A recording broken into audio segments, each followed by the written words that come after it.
Some nights I still reach for the phone, thinking about men I haven't spoken to in 20 years. My name is Daniel Mercer. I'm 72 years old and I spent 30 years in the army, most of them as an infantry officer responsible for young men who trusted me with more than I understood at the time. I used to think brotherhood was something that ended when the uniform came off. I was wrong. When you serve that long, the military doesn't just become your job, it becomes the rhythm of your life. The early mornings, the shared complaints, the private jokes no one outside the unit would understand. You spend more waking hours with those men than you do with your own family. You watch them grow up. You watch some of them struggle. You learn their tales when they're tired, when they're scared, when something back home is weighing on them. We didn't talk about feelings much. That wasn't how we were built. But you learn a man's character when you depend on him, and he depends on you. You learn it in the small things. Who stays late without being asked, who checks on the new guy, who keeps his word when it costs him something. Over time, those small things add up to something stronger than friendship. It becomes a quiet loyalty, a kind of unspoken covenant. When I retired at 58, there was a ceremony, a handshake, a flag folded neatly and placed in my hands. People clapped, speeches were made, and just like that, the structure that had defined my adult life was gone. The phone stopped ringing as much. The calendar wasn't full of briefings and inspections. The men I used to see every day were scattered across the country, some still serving, some starting over like I was. At first I told myself that was normal. Everyone moves on. That's how it works. We had done our time, carried our weight, and now it was someone else's turn. I focused on being a husband in a way I hadn't fully been before. I tried to reconnect with my children, who were already grown by then. I filled my days with projects around the house, volunteer work, small routines that made me feel useful. But there was a quiet I wasn't prepared for. In the army, even in silence, you're never really alone. There's always someone nearby who understands the language, the standards, the expectations. In retirement, I found myself surrounded by people who were kind, decent, good-hearted, but who had never lived that life. They didn't know what it meant to carry responsibility for others in the way we did. They didn't know the strange mix of pride and worry that comes with leading young men who look to you for direction. I didn't talk about that much. Pride has a way of sealing your mouth. I told myself I didn't need to call the whole crew. I figured if they wanted to talk, they'd reach out. Years passed that way. Birthdays missed. Promotions I heard about secondhand. One of the guys lost his father and I found out months later. Then, when I was 69, I got a call from a number I didn't recognize. It was one of my former platoon sergeants.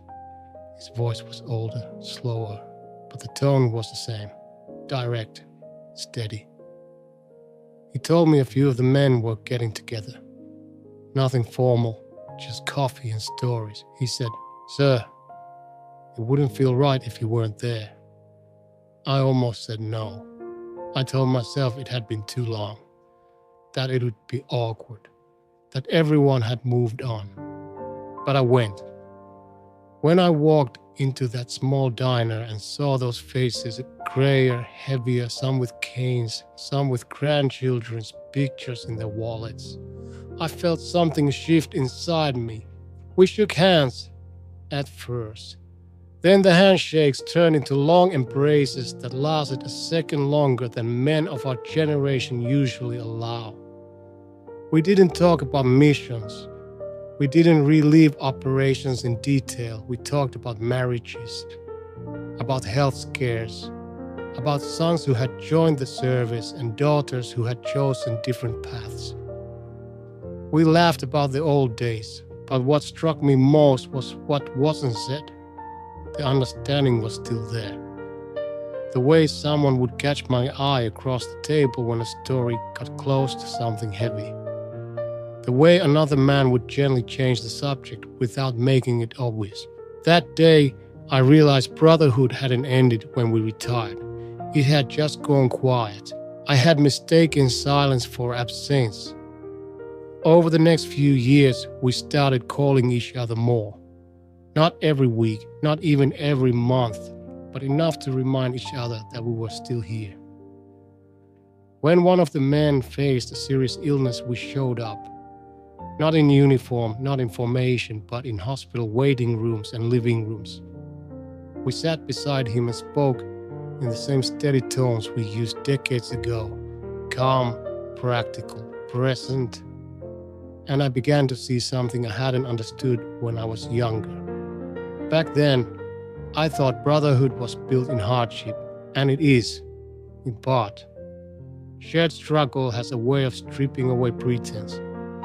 But what keeps Brotherhood alive is the hardship, is the willingness to remain responsible for one another long after the official duty ends. For years, I told myself I didn't want to bother anyone. I told myself real men handled their burdens quietly. But that mindset cost me time. Time I could have spent listening, encouraging, simply reminding someone that he wasn't alone in his thoughts. As I've grown older, I've also seen how pride can isolate a man. In the military, pride helps you endure. It pushes you to meet standards, to stay sharp, to never be the weak link. But outside that world, the same pride can keep you from reaching out. It can convince you that if you admit you miss your brothers, you're somehow less self-sufficient. I carried that for too long. There were nights in my early retirement when I felt restless and didn't know why. I'd walk through the house, check the doors, look out the windows. My wife would ask what was wrong, and I'd say, nothing. The truth was, I missed being part of something tightly bound. I missed the sense that my presence mattered in a very specific way. What I eventually understood is that the bond we formed wasn't tied to geography or rank. It was tied to shared responsibility.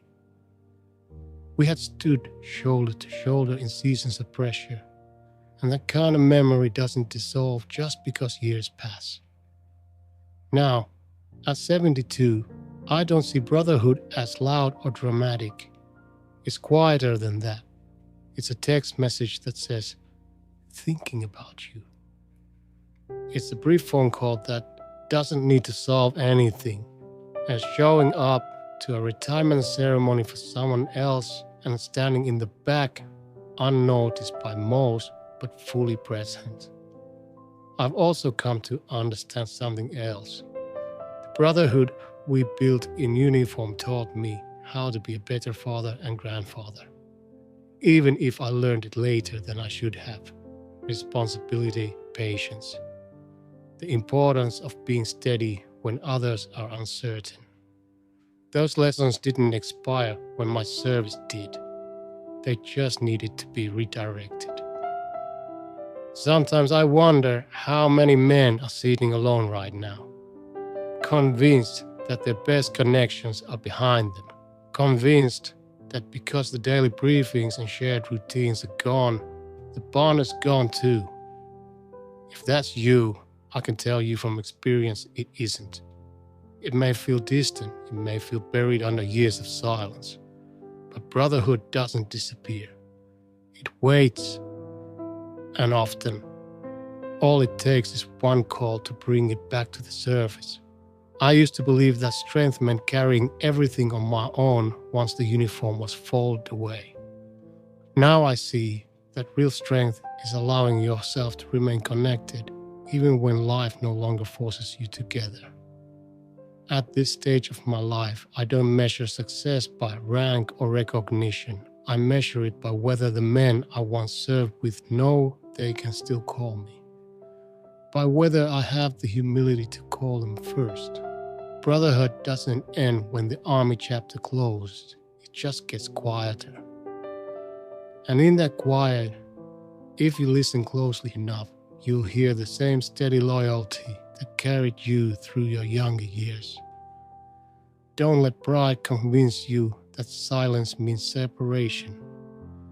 Sometimes it just means it's your turn to speak first.